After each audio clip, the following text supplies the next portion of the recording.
This lesson will focus on information literacy and how you can think critically about the information you use in your classes here at MCC and in other parts of your life. When you are looking at information or for information, it is important to consider why the information was created and what you need it for. Depending on what you need the information for, you will need different types of sources and may look for those sources in different places. If you want to know what your friends are doing, you may use information sources like Facebook or Instagram, or just ask them face-to-face by phone or text. If you want to settle an argument with a friend or sibling, you may need a quick piece of factual information that you could find doing an internet search or using a source like Wikipedia or an encyclopedia. Or you could even ask an expert. But a lot of the time when you're doing research for school or for work, you need more scholarly sources. You might find yourself looking for articles in a database or through Google Scholar. Not all information is created equally. When authors create content like books, articles, blogs, videos, etc., they go through a different process of writing, editing, and publishing depending on the type of information they're sharing and the purpose of the writing. Then there is the type of information format you will be using a lot for your college-level research, which is articles. There are 3 different article formats: scholarly, trade, and popular. Scholarly journals, sometimes also called peer-review journals, are the gold standard for research. These articles share original research and are written by experts on the topic.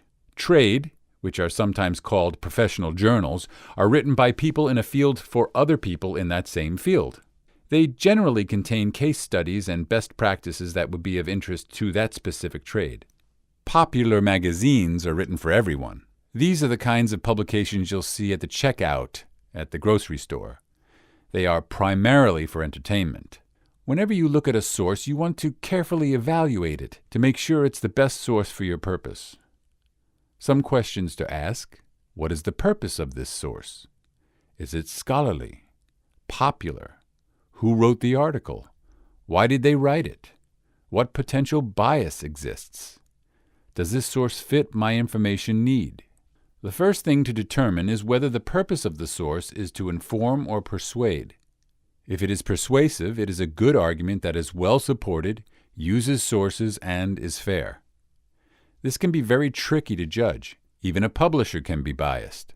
For example, there are certain periodicals that tend to be more conservative and others that are more liberal. The articles published in these periodicals will reflect the publisher's bias. A research study can also be biased in the way that the author interprets the data. Detecting bias takes time and practice. You will also want to consider your own research bias. Does this source reinforce my own views? Have I looked for sources that cover both sides of the issue? If you still have questions about evaluating sources, don't worry. You'll learn more about source evaluation when you take Comp 1. When you do research, you want to use a variety of sources.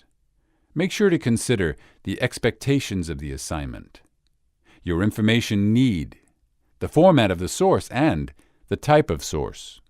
This week, you'll be looking at 2 sources on the same topic and thinking about the ways that scholarly and popular sources are different, and when is the best time to use each.